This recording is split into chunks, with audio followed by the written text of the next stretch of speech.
My name is Caroline Foster, and the night I finally stopped believing in the phrase family first was the night I found myself sitting in a police station at 2 in the morning, signing my name on a statement for a crime I hadn't committed. The officer looked at me with tired suspicion, his pen scratching slowly across the form, while my younger brother sat in the corner, pale and shaking, refusing to meet my eyes. He had been drinking and driving, crashed into a parked car and panicked. And when the police arrived, he pointed at me. It was my sister. She was driving. And because I was Caroline, the dependable one, the protector, the one who always fixed things, I didn't deny it. I swallowed the lie and carried it on my back, like I had done my entire life. But as I sat in that harsh fluorescent light, listening to the officer explain the consequences that could follow me for years, something inside me hardened. That night, I understood just how dangerous family first really is. Because when your family knows you'll always put them above yourself, they'll use it. They'll bleed you dry. And when I finally decided to stop bleeding for them, my revenge didn't just free me. It made them choke on their own selfishness. I grew up in a small town near Leeds, the eldest of 3 children. My parents drilled family first into us like scripture. If my brothers fought, I had to be the peacemaker. If money was tight, I was expected to give up things before they did. My mother used to say, "Caroline, you're the strong one. They'll need you." I wore that badge with pride at first. I thought it made me important, valuable. But what it really made me was a crutch, one they leaned on until I could barely stand. When I was 16, I gave up a school trip to Paris so that my brother Matthew could have football boots. At 18, I deferred university to work full-time, helping pay bills when Dad lost his job.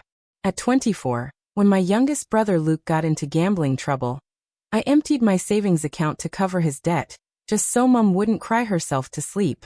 Each time my family said, "We'll pay you back, we promise." But the debt was never just money. It was pieces of me, my time, my dreams, my freedom. By 32, I had finally carved a modest life for myself. I worked in HR at a logistics firm, rented a small flat, and had started dating someone who made me laugh in a way I hadn't in years. But my family didn't care about that life. To them, I was still their safety net. The one they called when rent was late, when bailiffs knocked, when mistakes piled up too high. And then came that night. The crash. The lie. Luke pointing at me with desperate eyes, and the police believing him because I didn't protest. Because Caroline always protects. Caroline always sacrifices. Caroline always puts family first. But as I walked out of the station that night, clutching paperwork with my name on it, I felt something shift. I was done being their scapegoat. I was done being the responsible one who saved everyone else while drowning quietly myself. If my family thought family first meant I would never fight back, they were about to learn just how wrong they were. That night was the beginning of my revenge. And I already knew the first lesson I would teach them. Family might come first, but only until you weaponize the one they've been exploiting all along. I didn't sleep after that night. I sat in my flat with every light on, staring at the police report with my name scribbled on it, my hands trembling. I thought about what would happen if this stuck, my career in HR gone. The background checks I'd worked so hard to keep spotless ruined. I imagined interviews where I'd have to explain a reckless driving charge I never committed. Opportunities slipping away because of a lie I had once again shouldered for my family. And for what? For Luke, who was already asleep in his own bed while I sat awake, drowning in consequences that weren't mine. Something inside me snapped into place that night. I stopped crying. Stopped pacing. I got up, grabbed a notebook and began writing. Every sacrifice I'd ever made. Every lie I'd ever told to protect them. Every bill I'd covered. Every promise they'd broken. I wrote until my hand cramped, filling page after page with the history of how family first had really meant Caroline last. By the time the sun came up, I had a ledger. Not just of their debts, but of their sins. I began collecting evidence quietly, the way I had collected everyone's burdens for years. But this time it wasn't to protect them, it was to prepare. Bank transfers I'd made to cover Luke's gambling debts. Messages from Matthew begging me to cover rent, just one more time. My mother's texts guilt-tripping me. "If you don't help your brother, you'll tear this family apart. Screenshots, receipts, copies of old loans where my name appeared as guarantor. I wasn't building a case for the police, not yet. I was building a case for war. The next few weeks, I played my part as always. I answered calls, gave sympathetic noises, promised to look into it. They believed me, because they always had. But behind the mask, I was laying traps. When Luke bragged about how he'd gotten away with the crash, laughing about how the cops bought it, I recorded it on my phone. When Matthew asked me to help him fudge his income on a credit application, I encouraged him to text me details, then saved every word. When Mum asked me to keep things quiet so Dad wouldn't stress, I nodded, all the while archiving her messages. The weight of evidence grew heavy in my drawer, but instead of crushing me, it made me stronger. I wasn't the helpless scapegoat anymore. I was the historian of their cruelty, and when the time was right, I'd use their own words, their own actions, to burn down the pedestal they'd built on my back. The breaking point came one Sunday at Mum's house. We were having dinner, roast chicken, potatoes, the usual. Luke swaggered in late, smirking, and joked, "Careful, don't let Caroline drive home after wine. We all know she's reckless." My father laughed. Matthew chuckled. My mother gave a half-hearted, "Now Luke," but she was smiling too. They were laughing at me, at the lie that could have destroyed me, as if it were a family joke. I sat there, fork frozen halfway to my mouth, and thought, they're not ashamed. They're entertained. That's when my plan shifted. I didn't just want to free myself. I wanted them humiliated, the same way I'd been humiliated that night in the police station. Not behind closed doors, but in front of the very people they cared about most, the community they were so desperate to look respectable in. Because the truth is, my family lived on reputation.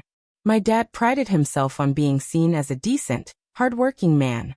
My mum loved to parade us kids as proof of her sacrifices. My brothers loved playing the charming, cheeky lads who always landed on their feet. They hid their rot behind Sunday smiles. And I was going to drag every bit of that rot into the daylight. I left dinner early that night, smiling politely as I excused myself. But inside, I was already plotting the exact day, time, and audience that would turn their own words into the blade that finally cut me free. I chose Luke as the first domino to fall. He was reckless, loud, and arrogant enough to believe he was untouchable. Perfect for an example. I knew his gambling wasn't just a bad habit. It was an addiction, one that left trails.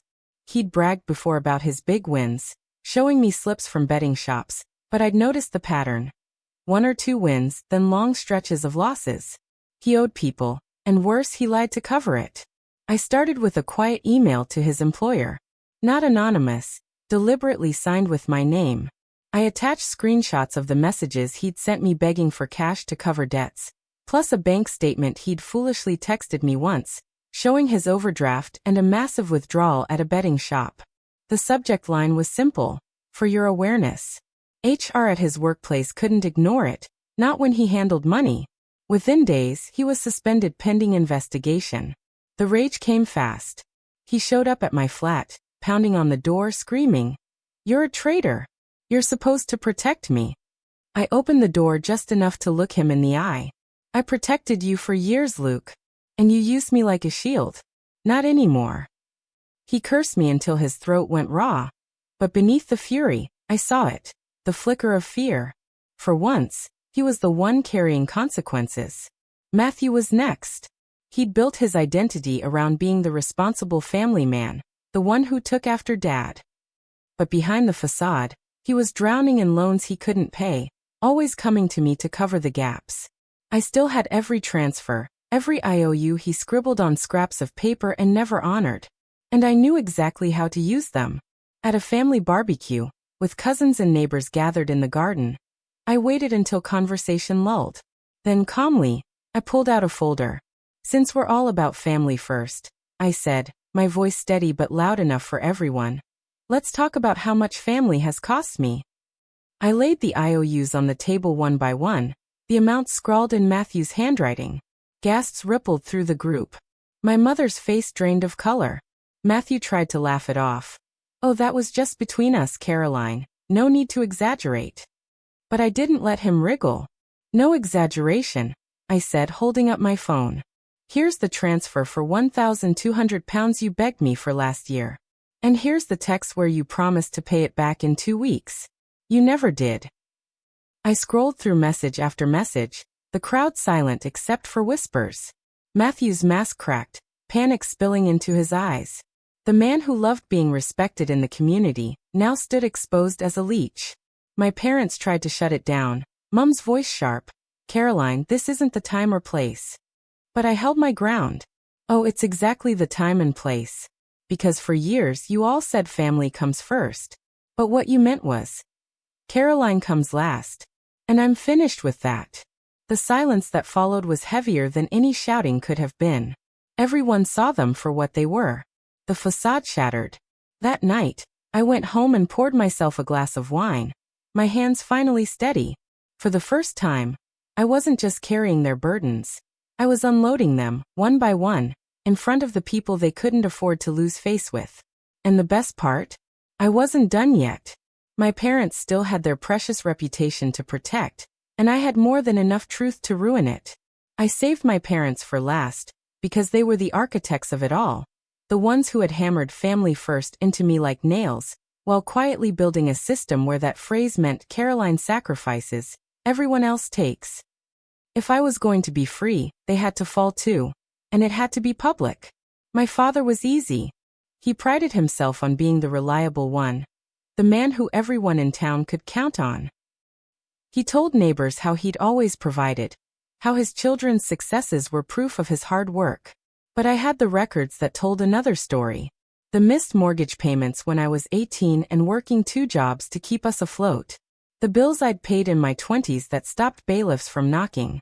The time I took out a payday loan. Not for myself, but to cover his debt.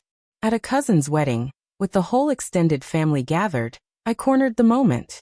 Dad was bragging, pint in hand, about how he'd taught us kids responsibility. I stood, my glass steady, and said, "Really, Dad? Should I show everyone the receipts of the debts I paid for you while you told people you were the rock of this family?" The laughter and chatter stilled. I pulled my phone from my bag, scrolling through scan bills and statements, reading dates and amounts aloud. Gasps. My father's face turned gray. "Caroline, that's enough," he barked, but his voice shook. "No," I said louder now. "Enough was me covering for you while you played hero. Enough was me being the safety net while you bragged about being the provider." He slumped back into his chair, silence spreading like wildfire.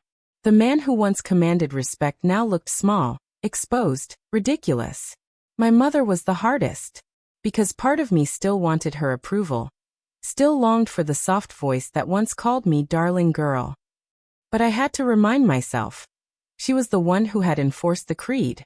Every time I tried to protest, she was the one who silenced me with guilt. "If you don't help your brother, you'll tear this family apart. Don't be selfish, Caroline. Family first." She hadn't just allowed my exploitation. She had orchestrated it. Her reckoning came at her beloved church. She loved her role there. The supportive mother, the pillar of faith, the woman who always talked about sacrifice.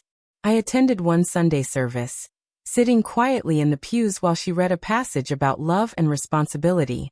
When she finished, the pastor invited anyone to share a reflection. My legs carried me forward before I could second guess. Standing at the lectern, my voice carried through the hush. My mother has always told me family first. And I lived by that. I gave up school trips, jobs, relationships, money. Also my family could thrive. But what she never told you is that family first meant me last. That it meant covering debts that weren't mine. Taking blame for crimes I didn't commit. Sacrificing until there was nothing left of me. She calls it love. I call it exploitation. The pastor looked stunned. The congregation shifted uncomfortably. My mother's face flushed crimson, her lips parting like she might shout. But she didn't. Because she couldn't. She knew it was true. I walked out of that church and didn't look back. Behind me, I heard murmurs, whispers, the sound of her reputation cracking like glass underfoot. After that day, everything changed. My parents stopped calling, too ashamed or too angry. I didn't care which. My brothers avoided me, humiliated, scrambling to patch up the wreckage of their own making. And me? I felt lighter. Not happy, not yet, but lighter. Because for the first time in my life, I wasn't dragging them behind me like anchors. They had preached family first for decades, but they had forgotten that without me, their entire illusion would collapse. And it did. Now, when people ask about my family, I tell them the truth. I didn't lose them. They lost me. And without me to carry them, they finally had to face what they really were. If you enjoyed this revenge story, don't forget to like, subscribe, and comment where you're watching from.